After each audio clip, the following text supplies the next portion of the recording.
Bueno, muy buenos días a todos. En primer lugar, quiero agradecer al comité organizador de este magnífico evento, NeuroLili 2021, al doctor Jorge Mejía y en especial al doctor Pablo Amaya, quien tuvo la corteza, la cordialidad de invitarme a participar en este evento. El tema que voy a presentar hoy es el tema de la selección de los pacientes y cómo las imágenes avanzadas nos pueden ayudar en seleccionar el mejor paciente en un escenario clínico determinado. Mis conflictos de intereses. Como todos ustedes saben, el flujograma que podemos seguir en la toma de decisiones nos va a permitir, en primer lugar, descartar la presencia de hemorragia intracraneana, evaluar los cambios isquémicos tempranos, definir si estamos frente o no a una oclusión de vaso grande y definir si tenemos tejido potencialmente rescatable en una circunstancia determinada.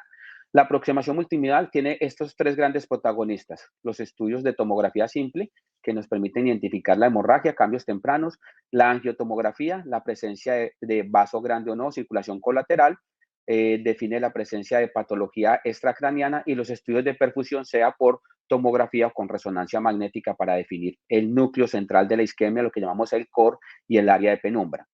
La tomografía, voy a referirme rápidamente a cada uno de ellos. La tomografía ofrece la ventaja de estar disponible en muchos mayores lugares, es una medida costo efectiva. Lo que nosotros normalmente utilizamos son unas imágenes en cuña, imágenes que comprometen hasta la región córtico-subcortical, imágenes de aspecto triangular. En algunas circunstancias identificamos imágenes mucho más claras que nos hablan de la carga trombótica, como en el signo de la arteria cerebral media, que tiene una alta especificidad para lo que después vamos a encontrarnos en el estudio angiográfico como un trombo grande o un trombo ocupando todo ese segmento horizontal M1. Pero lo más importante y el protagonista de esta charla es el ASPEX, esta escala desarrollada en la Universidad de Alberta, que evalúa 10 zonas, que como ustedes ya saben, evalúa la zona insular, la zona lenticular, la cápsula interna, el caudado y las zonas de la arteria cerebral media M1, M2, M3, M4, M5, M6. Esto define un score o un puntaje que va de 0 a 10, teniendo en cuenta entonces que a medida que encontramos una hipoatenuación, es decir, una hipodensidad, pues vamos restándole un punto del numeral 10 hacia abajo. Los estudios de computación y los software avanzados nos permiten hoy en día tener una valoración comparativa con el otro hemisferio, hacerlo de una manera más práctica, sin esa variabilidad interobservador. Entonces nos van a definir rápidamente el aspecto preciso y con mayor exactitud para evitar esa variabilidad. La angiotomografía nos permite identificar desde lo que llaman los americanos el triple rule out, desde los vasos supraórticos, vasos cervicales y a nivel intracraniano. Nos permite de una u otra manera planear cierta estrategia con respecto a cómo sería el abordaje para este tipo de paciente, y nos permite identificar si estamos frente a un vaso grande o no. Es fundamental que nos quede interiorizado que tomografía y angiotomografía van de la mano, siempre en el mismo momento. No hay que perder tiempo tratando de hacer una en un momento distinto a la otra. Y un punto muy importante es la valoración de la circulación colateral. Esto es especialmente válido si utilizamos la angiotomografía multifase y definimos la presencia o no de circulación colateral de acuerdo a las escalas que ustedes prefieran. Básicamente, más del 50% del área perfundida con adecuada circulación colateral o menos del 50% de área perfundida. Eso va a depender mucho de la reconstrucción y el proceso que se haga en los MIPS de la consola. Pero la idea es buscar, primero, la presencia o no de vaso grande, y segundo, si existe o no esa circulación colateral, como en este caso que tenemos ausencia completa de la circulación colateral en este hemisferio. Esto nos va a definir dos grandes grupos de pacientes, los que llamamos los fast progressor y los slow progressor. El fast progressor es el 25% de los casos, aquellos pacientes que por más que hagamos una revascularización rápida, tienen una muy escasa circulación colateral, se pierden 27 millones de neuronas por minuto, y por lo tanto hacemos una revascularización incluso en la primera hora, pero ese paciente no va a andar bien. El siguiente grupo son los slow progressor, y hay un 20 a 30% que se llaman intermediate progressor, de progresividad intermedia. La tomografía por perfusión es un poco más difícil de conseguir, nos va a definir rápidamente lo que es el área central o el core, y nos va a definir el área de penumbra. Es una visión instantánea de lo que está sucediendo en ese momento. No evalúa lo que ha pasado horas antes. Esto es muy importante, va a depender de otros factores como la hemodinamia sistémica, la hemodinamia corporal, y básicamente está definida por dos umbrales o dos parámetros fundamentales. El flujo sanguíneo cerebral menor del 30% del valor normal va a definir el core o el núcleo isquémico, y el área de penumbra definida por un Tmax de 6 segundos, que es ese tiempo de circulación que dura el contraste en alcanzar ciertas estructuras y en atravesar varias estructuras a nivel intracraneal. ¿Cómo lo podemos observar hoy en día? Gracias a los software automatizados podemos identificar dos grandes cortes, un resumen digamos, de todo lo que son estos mapas de flujo sanguíneo cerebral relativo y de volumen relativo, son interpretados hoy automáticamente sin la variabilidad interoperador y de una manera muy sencilla en estos dos grandes cortes, en donde vamos a obtener el flujo sanguíneo cerebral menor del 30% del volumen, es decir, el volumen del infarto como tal. Vamos a tener un área de penumbra que está definida por ese umbral del T6, del Tmax 6, y vamos a tener entonces un desacople o un mismatch de volumen y vamos a tener un mismatch radio. Estos cuatro parámetros, como vamos a ver a lo largo de esta charla, son los que representan los criterios mayores en los grandes estudios, en los grandes trials de ventana extendida.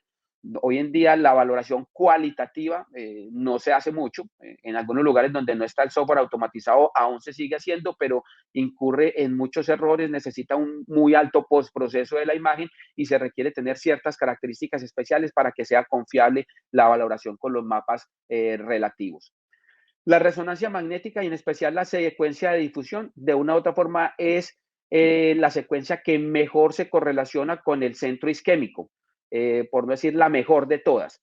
También nos sirve para evaluar las condiciones intra y extracraneanas, nos define la presencia de oclusión de vaso grande, nos define los vasos cervicales y cómo está para la planeación estratégica, pero lo más importante es concentrarnos a nivel intracraneano, cómo evalúa esas hiperintensidades, esa aparición de un brillo en la secuencia de difusión que de una u otra forma no representa sino un edema celular que restringe el movimiento de las moléculas de agua y por lo tanto se llama una restricción de la difusión.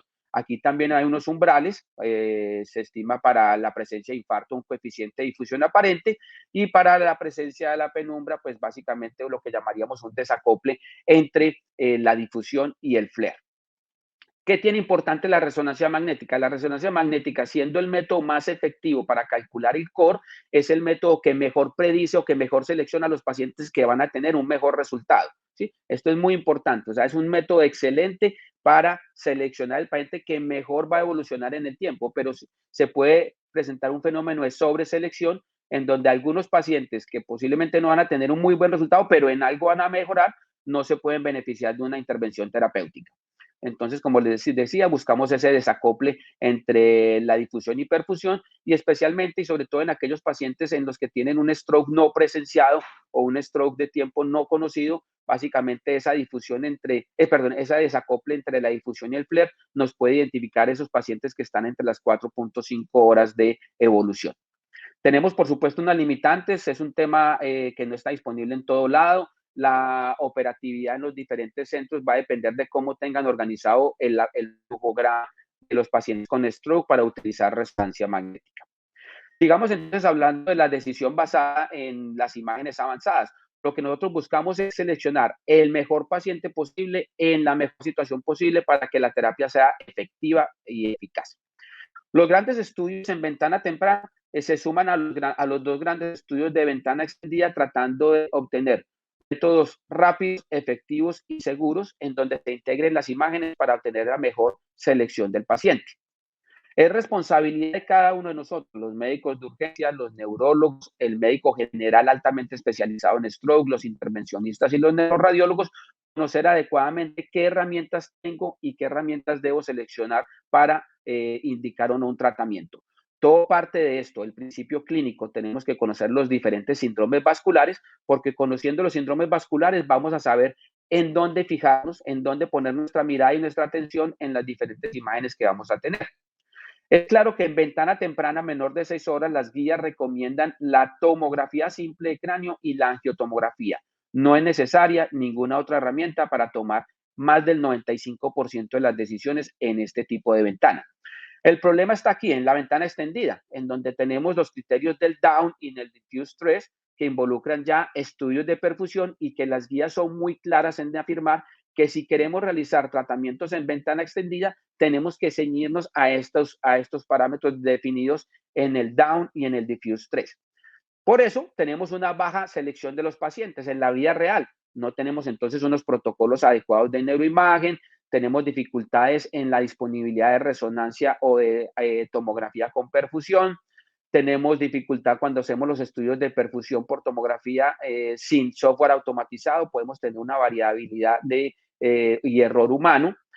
Muchos de los pacientes no cumplen los criterios clínicos de inclusión, sea por el aspect o sea por un bajo NIH.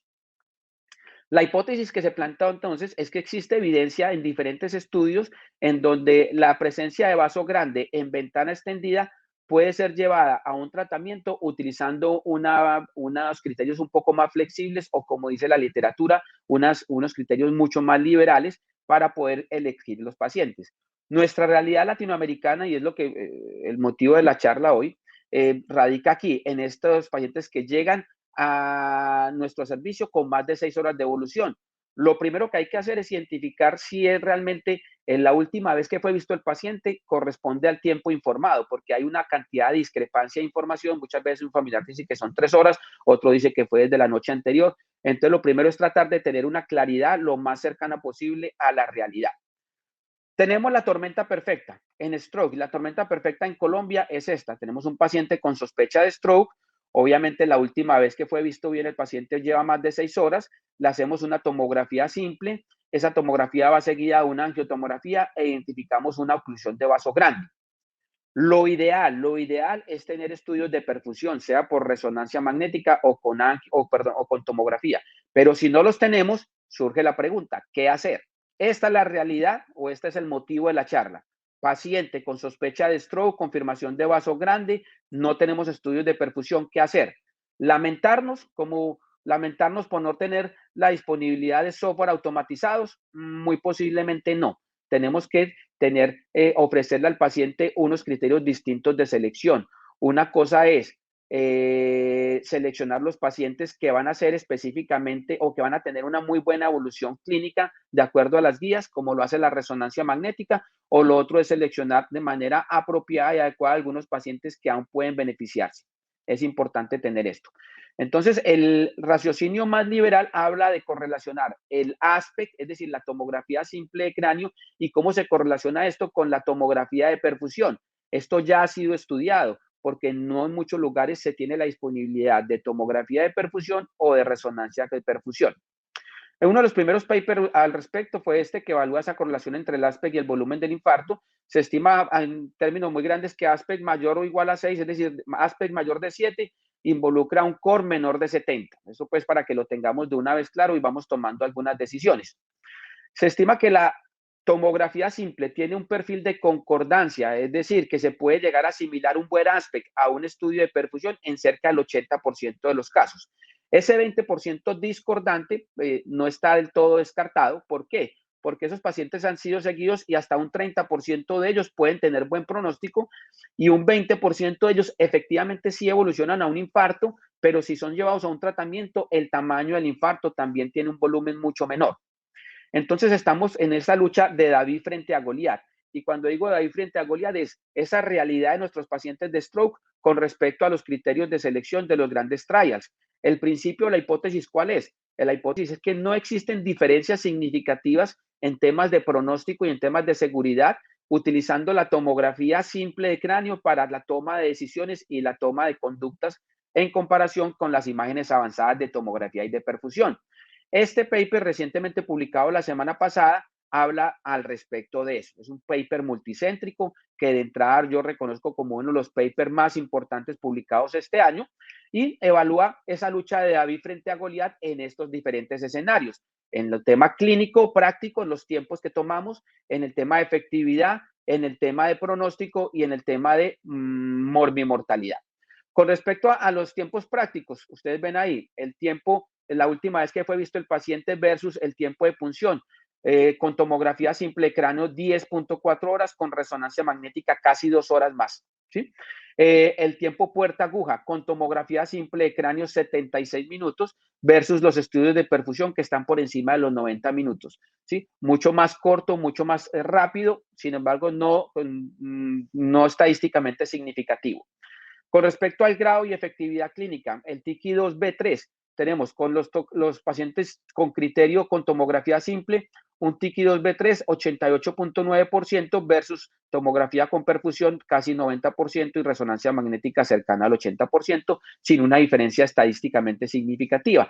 El pronóstico a los 90 días y el grado de independencia funcional por un ranking modificado de 0 a 2. Pacientes seleccionados con tomografía simple 41,2, con tomografía con perfusión 44,3 y con resonancia magnética cercana al 40%, no significativo. La presencia de hemorragia intracraneal sintomática igual, en promedio 6.3, pero sin diferencia significativa con respecto a los 3 parámetros. Es decir, que la selección utilizando la tomografía simple de cráneo es equivalente o comparable en algunas circunstancias y específicamente en este paper cuando tenemos un aspect mayor o igual a 7. Tomografía simple de cráneo en mortalidad 23%, con perfusión 21 y con resonancia 19. En resumen, podemos decir que tenemos un podio, unos grandes triunfadores cuando analizamos adecuadamente el aspect. Estaría en el primer lugar la tomografía simple de cráneo. Tenemos en segundo lugar el examen neurológico. Un adecuado examen neurológico nos va a permitir a tener un mismatch o un desacople clínico radiológico para la toma de decisiones y una angiotomografía. Si ustedes se fijan, estos 3 elementos están disponibles en el 98 o 99% de los lugares en donde atendemos pacientes con evento cerebrovascular.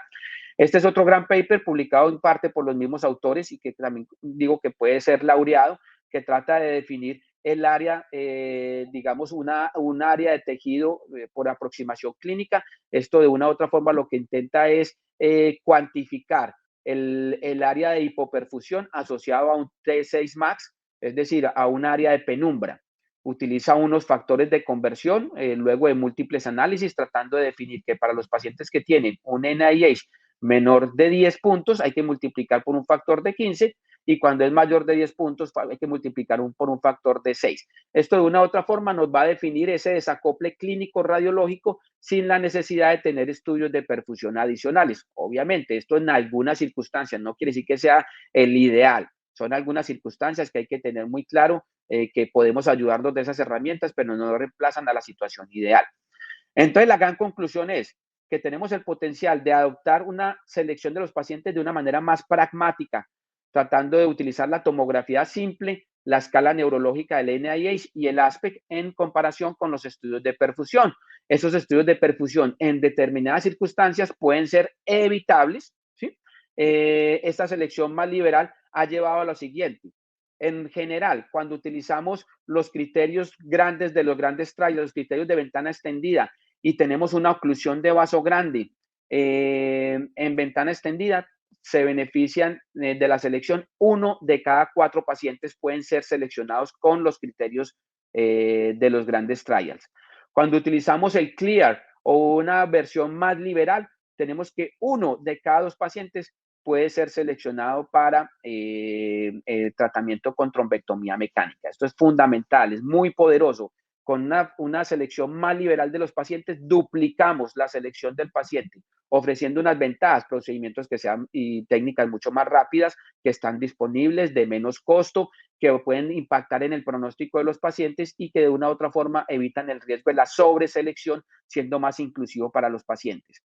Resumiendo, esa escala neurológica y el aspect nos van a permitir en pacientes de ventana extendida, en donde solamente tenemos la tomografía simple de cráneo, definir si el paciente puede ser llevado a una trombectomía mecánica sí o no. Es decir, son de gran ayuda en un momento determinado. Esa aproximación pragmática y diferente, más sencilla, es posible. La idea es combinar procedimientos y técnicas que sean más simples, pero altamente efectivas para hacer más sencilla y más simple la técnica. Eso no significa que sea más fácil y volvemos al tema de la difusión y los estudios de perfusión. La idea es seguirlos utilizando, pero en algunas circunstancias, pacientes altamente seleccionados, podemos apoyarnos en otro tipo de herramientas. 5 escenarios finales en donde hay algunas inquietudes. El paciente que tiene bajo NIH, pero tiene una oclusión de vaso grande, ese paciente ya se sabe que va a tener un pobre pronóstico. Muchas veces pensamos que va a andar bien, pero ese paciente nos llaman horas después o en la madrugada a hacer un tratamiento de rescate. Por lo tanto, hay que ser un poquito agresivos en esos pacientes. Bajo NIH y oclusión de vaso grande, hay que ofrecerle tratamiento. Oclusiones distales a medida que avanzamos en los materiales y a medida que tenemos un poco más de habilidades, podemos llegar a territorios más distales y se estima que los resultados obtenidos en la circulación proximal pueden ser igualmente favorables en vasos de mediano calibre. Está por verse, pero hacia allá vamos. En pacientes que tienen un infarto, un core grande o un aspect menor de 5, ya se sabe que esos pacientes incluso tienen un infarto establecido, pero pueden tener un volumen de infarto mucho menor. Esto ha sido publicado también con anterioridad. Y aquellos pacientes que llegan después de 24 horas, como en este paper publicado en JAMA, en donde pacientes, la mediana de presentación fue por encima de las 40 horas, 40% de estos pacientes aún cumplían criterios para el Diffuse 3. Imagínense ustedes, el beneficio mostró un pronóstico favorable de ranking de 0 a 2 en más del 50% de los casos. Esto habla de la circulación colateral, esto habla de evaluar adecuadamente con la angiotomografía qué tipo de circulación colateral tenemos. Y definitivamente el paciente que tiene un tiempo desconocido, ahí sí la resonancia magnética es fundamental porque nos va a permitir evaluar el desacople entre la difusión y el flare. Muchísimas gracias por su atención, espero que haya sido de utilidad. Agradezco nuevamente a mi equipo en Medellín que nos permite tener todas estas presentaciones y un saludo especial a Juan Andrés Mejía, que sé que está con ustedes ya de tiempo completo en la fundación y tienen un gran talento ustedes allá. Muchísimas gracias.